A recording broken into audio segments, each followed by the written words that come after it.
You ever hear a song that feels like it's been in your playlist forever, but it's brand new? Love Calling is one of those tracks.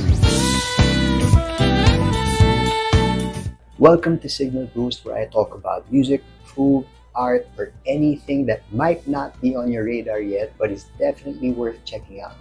This week we're talking about Love Calling by Uncle Bob's Funky 7 Club.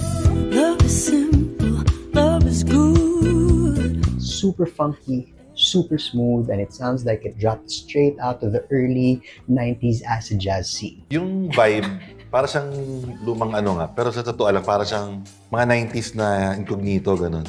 Tapos one time, anecdote, Nax. Wala si Papa Jan, si Papa Wendell Ramos, Garcia, Pumalo. So, nung pinaluan niya yung Love Calling, sabi niya, galing parang incognito, gano'n na. Gano'n yung vibe. I got to sit down with the band and talk to them about how the song came together. And apparently, Faye had the song in her head for nearly 8 years before it became real. Nahanap ko recently yung prototype ng song na yun from, I think, 8 years ago. Originally, a cappella ko siya narinig. Naririnig ko yung sound, and then I found it on the piano and I tried to sing it with all vocals. Tapos, nag-start lang talaga siya dun sa Love is Simple and Love is Good. Kasi during that time, I was deciding whether or not to go through with a certain relationship. It was gonna be my very first relationship in my entire life. Kasi hindi naman sa takot, pero maingat ako na I don't like wasting my time. And when the band finally got in the studio, they built it together, piece by piece. Pag in-arrange ko na, pas sinubukan ng band, kanya-kanyang take na nila. Yes. Nabubuo na.